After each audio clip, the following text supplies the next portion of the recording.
So I'm going to try and get to my point that I wanted to make, and it's about reading, and it's about thinking, or not so much about overthinking, because I don't know what that is. It's about reading. It's about life experience, and I hopefully will be able to get it to be about the interdependence of people's lives, even though we try to construct lives that are not interdependent. They are interdependent because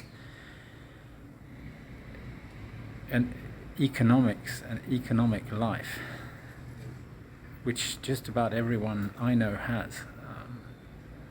The people that don't have this live in some sort of cloistered environment. They're nuns or academics or something like that.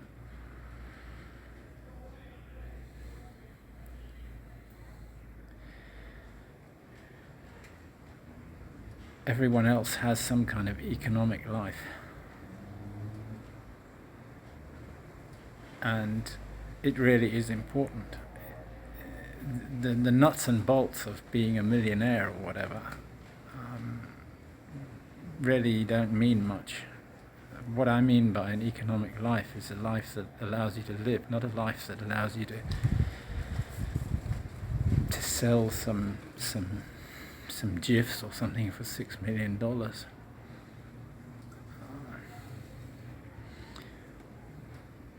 Or to sell some souvenir because it belonged to somebody for some ridiculous price when it's not. There's a lot of that going on.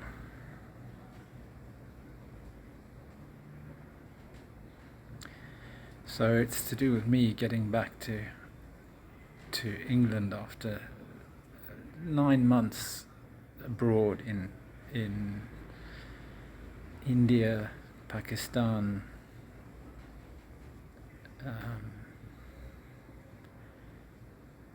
West China, Northwest China,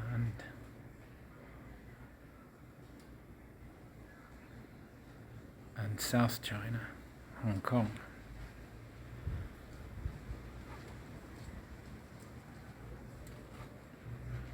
And none of that was really, I didn't have anything I could take away. There was nothing from that would be a basis for a life. So what I did was I sat down and carried on a project which I'd always wanted to do and never had the time because it was quite a big project. It was a project writing computer code, and I wrote a lot of C code. That's code in the computer language C, and it was a system for processing regular expressions, which are things where you use to search stuff,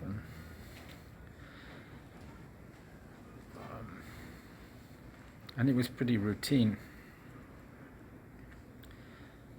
But I did it to the utmost of my ability, and I spent 3 months doing that, working every hour of every day for 3 months non-stop. That was June, July and August, and at the end of it I didn't have anything that I could actually turn into a living, because at the time it was very hard to earn a living online. This was 1990.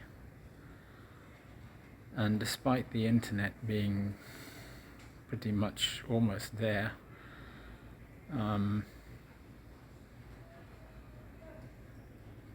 it wasn't feasible. I tried to sell this work.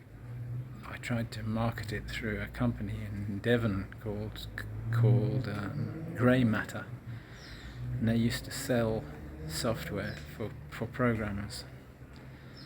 And they sold a lot of software from a little company called the Austin Codeworks in Austin, Texas.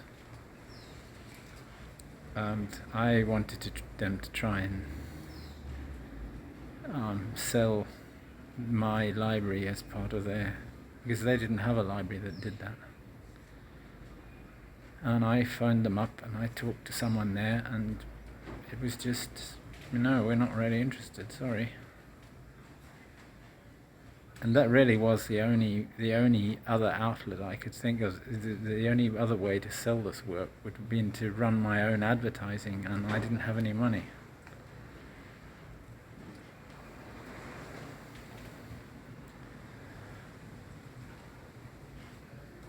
And around that time, I heard about, I'd always wanted to do something involved with well, not always, but for several years before I went to Asia, I'd wanted to kind of drop out and go and live somewhere and live some kind of simple life in a nice part of the country, not in a city, and do a job that I thought was worthwhile. And I'd heard about the Schumacher Society and Satish Kumar, who did this project, and one of the parts of his project was a thing called the Small School in a little town in Devon, in North Devon. And I just phoned Satish up and on spec and said, I'm looking for a worthwhile job. Is there anything I can do? Do you have any projects I can help you with? And he told me about Schumacher College, which was a project he was starting in 1991. That was, this was September that I phoned Satish up, September or October, and it was starting in January 1991, and it was on the Dartington Hall estate. And the Dartington Hall estate was something founded by an Englishman and his American wife. He was called Leonard Elmhurst, and she was Dorothy Whitney until she married him. She became Dorothy Payne Whitney Elmhurst. And she was an immensely wealthy, in her day, American woman. She inherited in 1904 or something, she inherited $15 million from her father. And, in 1904, $15 million was quite a bit more than it is now. And her second husband, Leonard Elmhurst, was her second husband, and together they bought, in 1925, I think they bought this estate in Devon. And the idea was to set up alternative education and rural regeneration projects.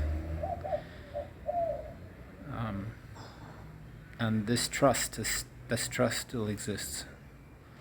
And in 1991, they started this project called Schumacher College, and Satish Kumar, who was then the editor of Resurgence,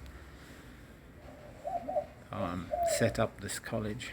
And what they were planning to do, and what they did for the first year, was that they ran 1 month-ish, 5-week residential courses with some kind of scholar in residence, and they sort of partly based it on Esalen.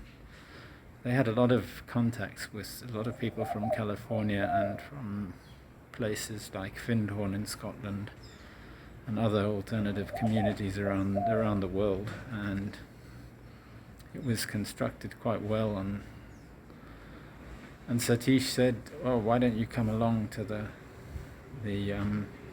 first course at Schumacher College, which was a course by James Lovelock. He was going to be the scholar in residence, and he was going to spend 5 weeks with some other lecturers and other people, and we were going to do a big project on this Gaia theory of the Earth, looking at the Earth scientifically as a living organism."